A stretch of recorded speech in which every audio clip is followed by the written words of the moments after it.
I did want to welcome everybody here, especially GYDC. They're a great partner with us. And, partnering with the employers is very special to us. Our job is getting people jobs. So without the employer, you're our main customer, and that's how we fill those positions and the people that come into the career centers for those jobs. I'd like to do some introductions on our side so you kind of know who you're dealing with and who you're working with. My name is Patrick Getz, and I am the Operations Director for Arizona at Work in Yuma County. Also have, you could see the one with the background that says Arizona at Work. That is Nydia Herrera. She is our Executive Director. I also have Mariana Martinez. She's our Employer Engagement Coordinator, and she is stationed in Somerton, and she oversees the offices in Somerton and San Luis. I also have Veronica Zuniga, and she is our one-stop operator, and she manages the Career Center here at the Yuma Career Center. I also have Moses Pimentel, and he is a business service consultant, and him and Mariana pretty much do most all the job orders in the state job order system. Also have Lalina An. She is the Employer Outreach Coordinator, and where's she at? I don't see her. So, and she is a employer, oh, there she is. Okay, so Employer Outreach Coordinator, and we have Jessica Oliver. She's a business service consultant. So the reason we have Lalina and Jessica on here with us is that they're actually they're the folks that actually go out to the employers and they work with the employers on the job training. So instead of trying to give you all the nuts and bolts today, we're going to kind of give you an overview. And then what we do plan on doing is if you are interested in doing on-the-job trainings, we are going to send a business consultant out to your office and they can work with you individually. And if there's any questions or anything that's, a little foggy for you, we'll be able to clear that up, and we're not going to be doing a lot of emails and stuff like that. So we're going to be direct, contact with you. I want to kind of give you like a current situation, and you probably could give me this presentation as well. But, during the pandemic, we have run into a lot of issues with our finding staff for our employers, or finding them job seekers. So with the pandemic and the unemployment situation, these unemployment claimants are making more money on unemployment than they are if they go to work. And I'll give you an example. In the first 2 weeks of this month, our small office in San Luis did over 1,300 UI registrations just in that little office. And now we're starting to see the same kind of traffic up in the Somerton site. But you'll have maybe 300 people come in and only one might be looking for a job. And they don't even ask. And if you do offer them a job, the first thing they say is, how much an hour is it? So what we found, and Moses and Mariana do most of the recruitments for Arizona at Work, whether they be on-site or virtual, is that if you're in the $12 to $13.50 an hour range, we don't get a lot of traction. They've just recently done some recruitments that they're at the $16, $17 an hour range. And we had one employer hired 30. People actually came in because it beat that threshold on there. So to give you an idea of what we're up against, we usually see somewhere between 35 and 45,000 job seekers a year here at the Career Center. And then we have like the 3 career centers here in Yuma. So like us and like you probably haven't had a lot of people coming in the door looking for employment. So when we do this presentation, we're going to be talking about the 2 types of referrals that we are going to suggest and try to get people into the program and into your factories or into your manufacturing areas. So with that being said, we want to tell you that we have, because of the pandemic, we have some limited funding that we do need to use for the on-the-job training. And our executive director, Nydia Herrera, and I actually worked on a proposal to the state and to the Department of Labor. And you can maximize reimbursement to the employer up to 75%.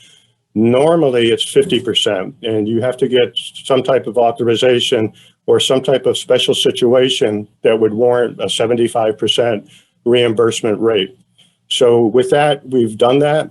The state has approved it. It's sanctioned by the Department of Labor because we use the Department of Labor regulations to do that. So we are currently doing we do a lot of on-the-job training, but we're currently at the 75% rate. We are doing contracts with the Gowan and Shaw at this point. So, and it's good for the employer because it cuts your overhead down a little bit. And those are good for about 6 months or 1,040 hours. So, if you're willing to participate in that, we try to streamline paperwork and everything like that, and try to make it as minimal to the employer, the things that you have to do. So that's why we want to send a business consultant out there and don't want to go back and forth on the phone, back and forth on the internet.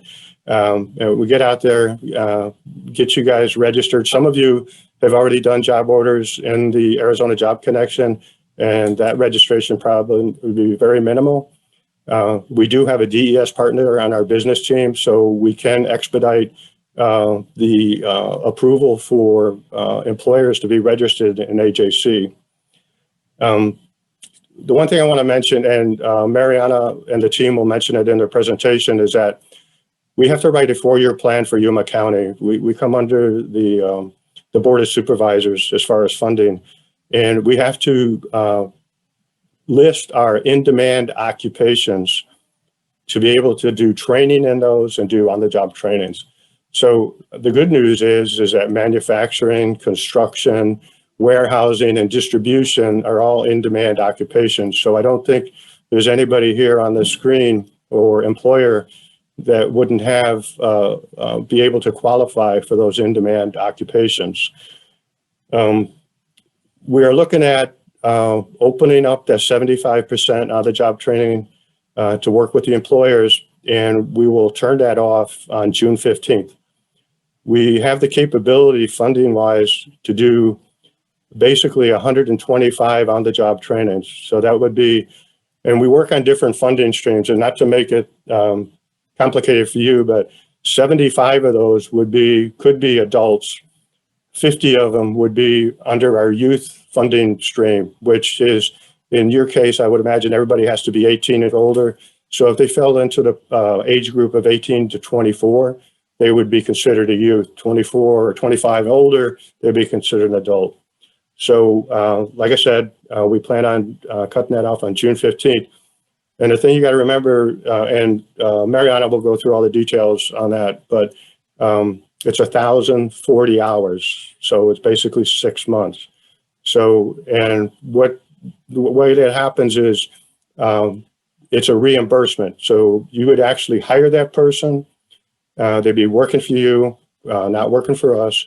And then, with the timesheets that we provide, then we would provide the reimbursement at the end of that month, not the pay period, but the month.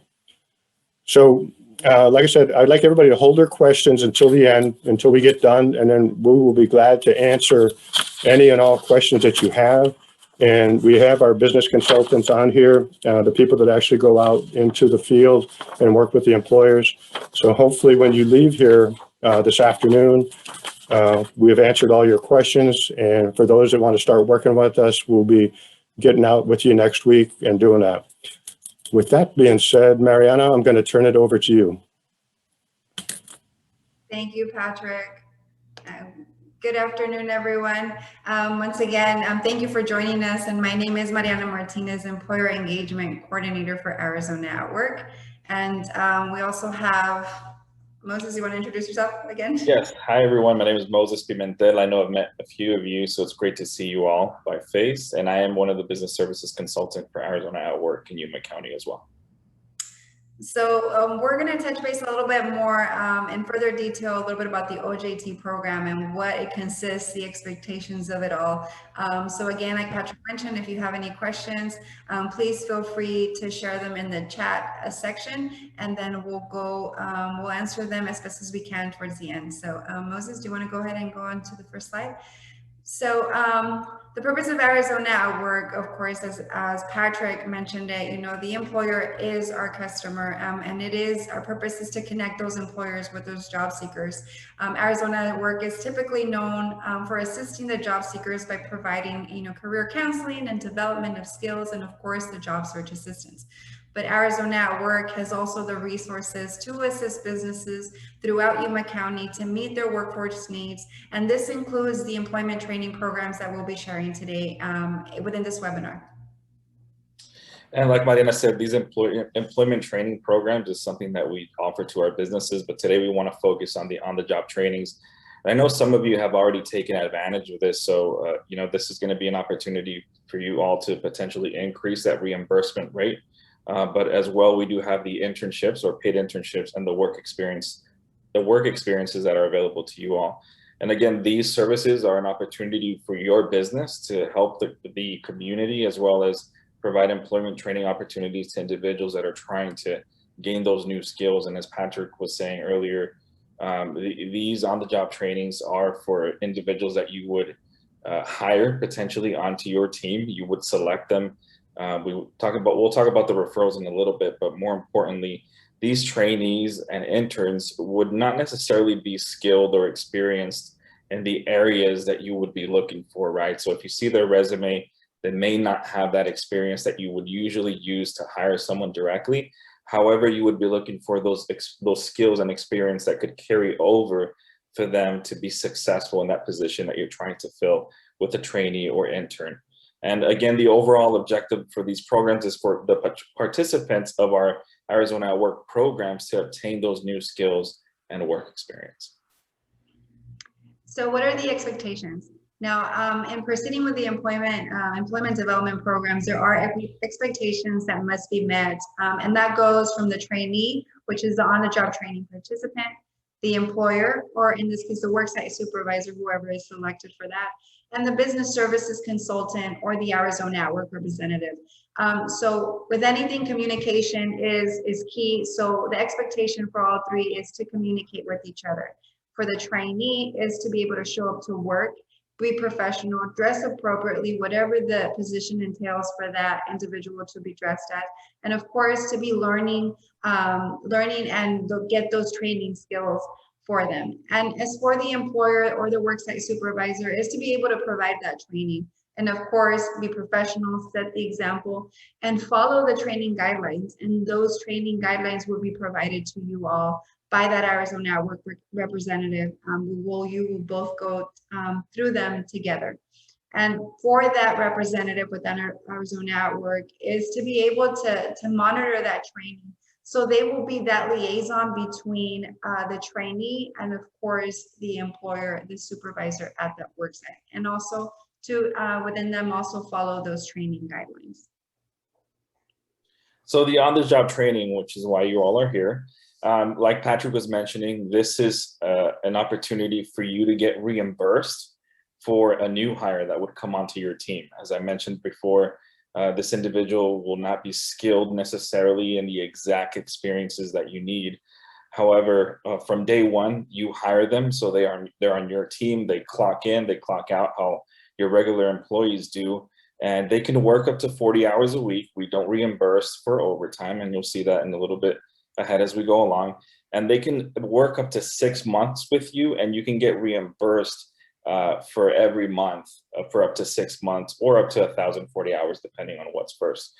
We usually do these for about 3 months, but in some cases, if it's justified, of course, we can push these to up to 6 months. So just to reiterate and re-clarify, for a new hire, they would come onto your team. At the end of every month, you would get reimbursed this person's wages on a monthly basis. And again, the reimbursement for right now, as Patrick was mentioning, is it can go up to 75%. So 75% of that person's wage can be reimbursed to you, the business, at the end of every month for up to 6 months potentially. So the on-the-job training reimbursement rate is to obtain that maximum salary of reimbursement rate of 75%, as Moses said. It can be for up to 6 months and not exceed those 1,040 hours. But the business does have to be an in-demand industry, as identified by the local workforce development.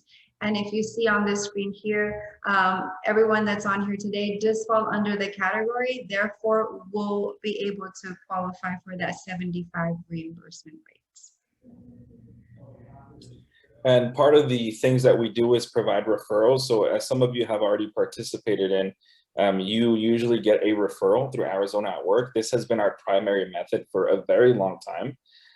Usually how it works is the business services consultant will make contact with you, talk to you a little bit about the on-the-job training opportunities that we have, then potentially send you a handful of resumes. You select which individuals or maybe all the individuals that you want to interview. From there, out of that group of resumes or people that you interviewed, you would select who would be your potential on-the-job trainee. That's usually how it's worked in the past. However, things have changed, as Patrick was mentioning, with the pandemic. We were able to provide an alternative to that because of course, job seeker engagement has been a little bit slower than usual. So with that being said, we created what we call a reverse referral, or a referral of someone that you would send to us. So these individuals that come to your doors first, if you want to see if they qualify through our programs, you can do that. And we're going to go ahead and pass it over to Veronica so she can explain a little bit more about how that reverse referral or employer referral works. Hello, everyone, and thank you for taking the time to letting us provide this information. So as Moses mentioned, yes, we do have an opportunity for employers to also refer candidates to us. So if you have those individuals walking in through your door and they might be potential candidates for you, then you can refer them over to our agency, our one-stop center, and then we will be able to see if they're eligible for our WI program. So because we are a federally funded program, they have to go through an eligibility process. So with that being said, I will be the point of contact to ensure a smooth process for these individuals that are being referred to our agency. So there is, again, an eligibility criteria that needs to be completed. They do have to attend an orientation, and there is documentation that they need to provide to us. So we are looking at maybe like 7 business days for us to complete that eligibility process. If they're not eligible, we will find out from the very first day, mainly because for any males, because we are federally funded, any males coming in through the door have to be registered with Selective Service. So at that point, if we have those individuals coming in, we check right away to see if they're registered with Selective Service. If they are not, then we don't move them on to the next step. So we do provide that update to the business service individuals so they can also communicate that to the employers. So that way they know whether or not the individual will be able to proceed with our WI program. So if you are interested in moving forward with the on-the-job training, then the next step would be to meet with one of the business service candidates who actually go on site with you to complete the information that needs to be completed by Moses or Mariana to enter into the system. So that way we can continue on with the process and be able to get those individuals into our program. Thank Go you, ahead. Veronica. And one of the things is that we get asked a lot, paperwork, you know, anytime that we mention that we're a federal program, the kind of like the red flags go up is in regards to paperwork. How much is that going to be? And it's honestly, it's not that much compared to, I'm sure, other programs that you've seen out there. Most of it is carried by the business services consultant. But regarding the paperwork that you'll see, it's involving these 2 main subjects right here. Which is attendance and the monthly evaluations. So of course, keeping track of the attendance of the trainee that's on your site, mainly to make sure that they're being successful in the position that you've selected them for. Of course, as you can see here, there are certain requirements that we look into. So the first 10 days for us are considered probationary period. Anyone with unexcused absences of more than 4 hours during the first 10 days may be dismissed from the training and or program. Trainees may be dismissed after 3 unexcused absences. This is something that can be utilized by you, the employer, by us, or even by the trainee. You know, if it's not working out, you guys are not committed to fulfilling that. Obviously, if there's issues coming up, we want to make sure that you communicate with your business services consultant right away We have not experienced that is not a common thing that happens through our programs. Unfortunately, in some cases, some items do occur. We want to be honest with you, but for the most part, I can guarantee you that we've had a great success rate with all of the businesses that we've been working with so far and in the past as well. A few of the absences that we wouldn't be able to reimburse you all for is like any planned vacation that the individual has, sick days, doctor's appointment, late arrival, holiday pay, etc. Of course, if you offer that to your employees right off the bat, that's okay. They can utilize that on their end. But as far as Arizona at Work, those are things that we wouldn't be able to reimburse you on behalf of that employee. And again, as I mentioned, is keeping attendance of that person as well as doing the monthly evaluations. And at the bottom, you can see what items are evaluated for this person. So of course, attitude towards work and toward the supervisor, this is considered as interpersonal skills. And the other things is work habits. So again, attendance, punctuality, etc. And these are items that you can evaluate as their day-by-day activities are ongoing. At the end of the month, what we usually see for some of our employers is whoever the worksite supervisor is, and I should mention this here, there can be more than one worksite supervisor on the agreement or contract for the training. So you can meet with the maybe accounting person to make sure that the days that they work and that you're going to get reimbursed for are correct, as well as any other performance that the individual has been displaying while they're on the job. So we've seen that in the past where usually the HR and the worksite supervisor kind of work together, maybe take some time at the end of the month and do that, or the worksite supervisor usually is just really good with just taking care of it on their own as well. So now this is what the timesheet will look like. As Moses shared a little bit about what the timesheet is, the expectations of it. So the worksite supervisor is responsible for completing that monthly timesheet. So the Arizona at Work representative, the business services consultant, will meet with you once a month to go over the trainee's evaluation, address any questions or concerns that you may have. And by signing this, you agree that the information entered on their timesheet is correct. Now, any document that is necessary in establishing an on-the-job training will be provided by the representative, and this includes, of course, a monthly timesheet.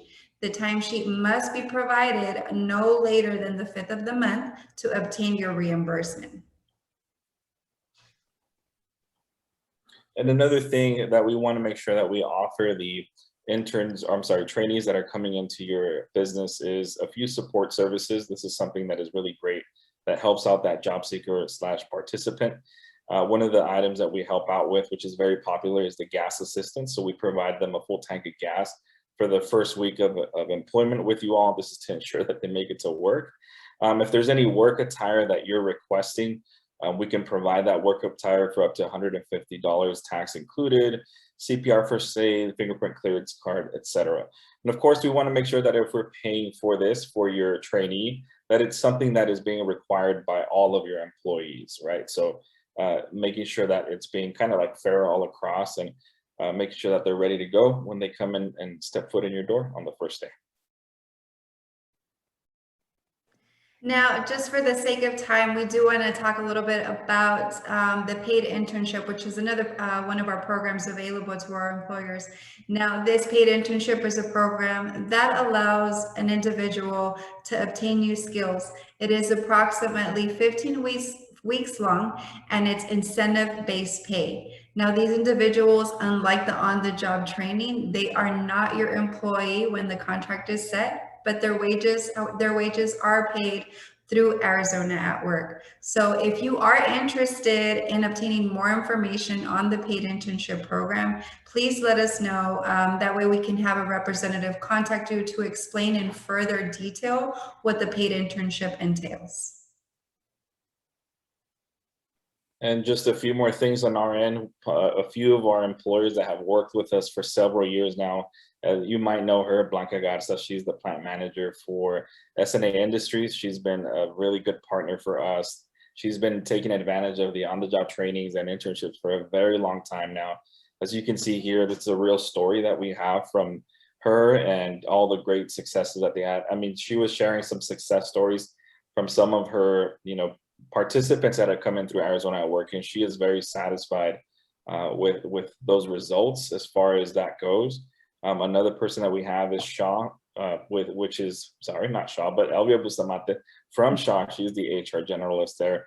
And this is another person that has worked with us for such a long time regarding these OJTs and internships. So again, we want to assure you that we do have that reputation with our businesses that are here locally, and with some of you that are on this call today. And we're looking forward to work with you and hopefully building a partnership and helping your business out when it comes to your workforce needs.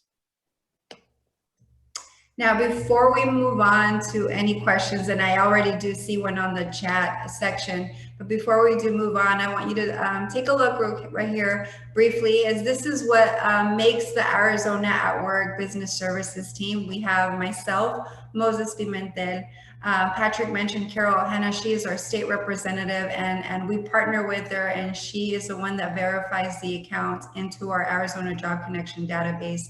And then we have our business services consultant, employer outreach coordinator, and vocational education coordinator. And they all work with businesses in establishing those on-the-job trainings and paid internships. So you will obtain this presentation. We'll send out a recording of all this, so you will have that contact. But if you are interested in any of these services, feel free to contact us, and we'll also share our information on the chat section. That way we can send out a representative and have a representative contact you, so you can set up the initial meeting and get the process going. So any questions, feel free to send them in the chat section, or if you want to unmute yourself, feel free to unmute yourself. And I know, Juan, you do have a question already. One of the questions is, does the candidate have to be unemployed to qualify? And I would like to open this question up to Jessica or Lilenia, because they are the individuals that are working with the participants and the employers. So any ladies, feel free to answer that question. You know, Mariana, I think that question probably a Veronica question. Okay, So perfect. Veronica, go ahead. Hi, everyone. So yes, those individuals coming in do have to be unemployed, because, the goal is, of course, for them to obtain employment. But there might be some cases where there's some individuals that may be underemployed because, for instance, they might be working at Jack in the Box or McDonald's, and they're looking for those opportunities to move up and have more of some type of wage to be able to support their family. So those are also, or might be considered as well, but for the most part, they do have to be unemployed. Well, can you specify further on that? So for example, if right now, we have 3-4 openings for mechanics, and maintenance is an area that we're struggling, and we are offering as high as $25 and $27 an hour for different levels. So if I were to do an on-the-job training program and say, hey, maybe there could be somebody that has some skills that's making $15 an hour, but he's one of my current employees, would he able to qualify to aspire to this position of mechanic number 1 and get paid $22, $25 an hour? So Patrick and Nydia, that's a little different scenario there. On that wouldn't qualify necessarily for an on-the-job training, but we could probably discuss about an incumbent worker training, where we're training somebody within the company to go, like an upward mobility type of thing. So that's a whole other program, but that's something we could probably discuss. We haven't done one of those in a long time because the employer hadn't asked, but that doesn't mean we can't do that. And also, Juan, if any of these programs work, the Arizona Commerce Authority has programs for training in new hires, and they qualify because they're looking for a certain minimum wage, and I think it's $36,000 a year. But let's try first with Arizona Work because they're local, and you'll have that personalized experience with them.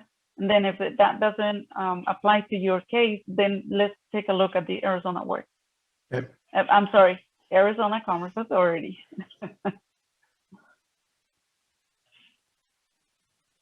What other questions? I had a quick question. Patrick, you were talking about you used the term turn off on June 15th for the reimbursement. Can you maybe talk to that? What does turning it off on June 15th mean? For registering for the program, like if we would do on-the-job trainings enrollment with the employer up to June 15th and to 75%. And one of the reasons on that is because of the funding. Our fiscal year starts on July 1st. So, these funds are, from a different funding year. So that's why we're trying to use those funds. But we can continue to do on-the-job trainings, but they will be at 50%. And okay, thank you. You're welcome. Pretty Does quiet. anybody else have? Yes. Does anybody else have any So questions? the examples that you guys are handling is very skill specific. In other words, like for example, when I was talking about mechanics, but there are admin positions that require that you obtain certain skills. Like for example, if I were to have a planner position, a production planner position, that person needs to understand Excel, pivot tables, CRM programs. Is that a profile of a position that would qualify for this? I don't see any reason why that wouldn't. If you can find the right person, obviously. So, and that's one of the things that Mariana and Moses were talking about on the referrals, because that's one of the reasons we wanted to be with the employers is that, if somebody comes to your door and you think they are qualified for that and you want to hire them, you can send them to us so we can see if they qualify for the program, and then we can do the on-the-job training with you on that. So just like us and you, the job seekers are scarce. So I think if we team up and, you send what you have to us and we'll send to you what we have, we've been pretty successful with Shaw. And in the past, right now, S&A Industry is not doing any OJTs right now, but we have done a lot with them in the past. And then we visited Gowan, and have got on-the-job trainings going out there as well. So we would love to work with you guys. And, it's not too hard on your end. We try to make it, everybody thinks every time you deal with the government, it's complicated. It's like doing your income taxes or something, but it's not the case. We try to make it as simple as possible. And that's why we're willing to come out and work with the employers and do whatever paperwork or assist you with that. So that's the best, scenario, I think. There's 12 delivery areas in the state of Arizona, and I think we're probably one of the very few that reach out to our employers like this and offer these services to you. So, and there's other services too, but we didn't want to bombard you with internships, work experiences, incumbent worker programs, but we wanted to specifically, focus on the on-the-job training and not to confuse anything and see if we can get some traction with our employers here in Yuma County. I have a couple more questions, follow-ups. Is there a limit? Usually with federal funding programs, there are limits on how many positions and how many times can you repeat the program? In other words, can I do it every year, and how many positions can I have every year? Okay, so the question is how many times can you use the program and how many participants could you have? Yes. Right now, we don't have a limit on that. Obviously we all have, some type of funding constraint. The Department of Labor has been very good for like on-the-job trainings and work experiences.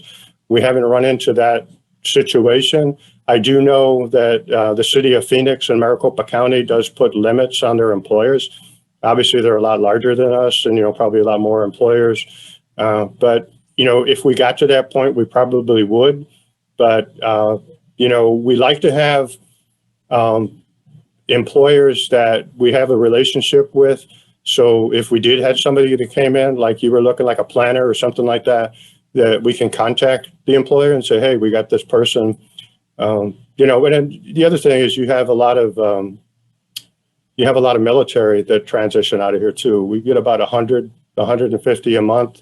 And they have a transition office out at the air station, and they're a partner with us as well. One of the things when they always say, well, we got 150 Marines and sailors that transition every month. Well, actually, how many of those guys actually stay here? A lot of the younger Marines want to go back to their family or where they came from. Most of the ones that are sticking around are usually the ones that are going to retire here as well. But when they retire, they're in their late 30s, early 40s. So there's still a lot of work left in them. So does that answer your question? Or? It does. Yes. Thank you. Okay.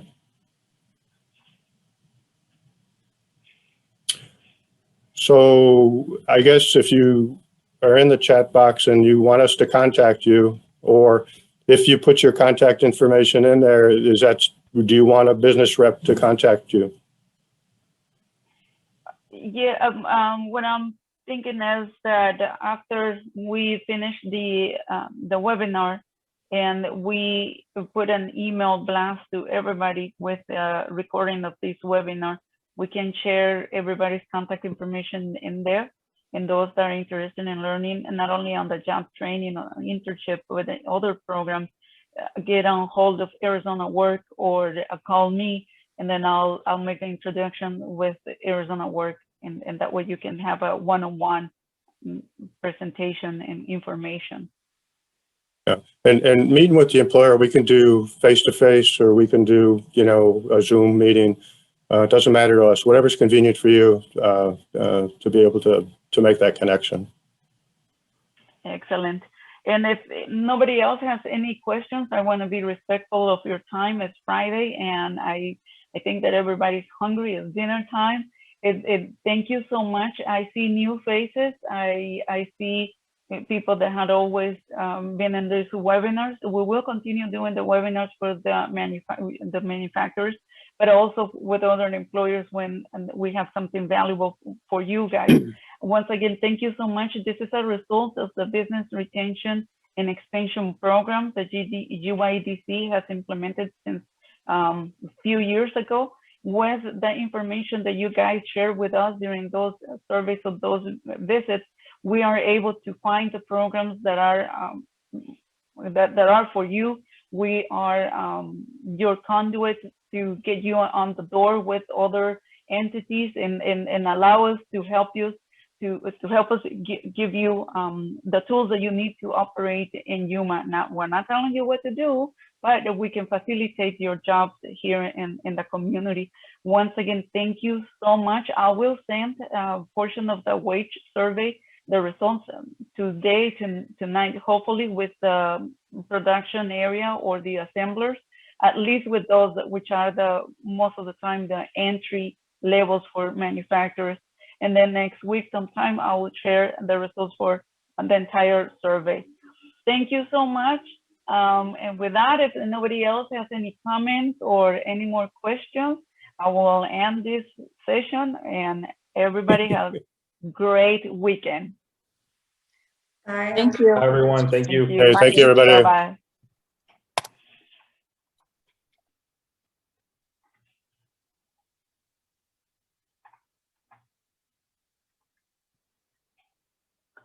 Mariana, ¿nos quedamos unos para comentarios o qué Yeah, hacemos? if you can, Patrick signed off already, right?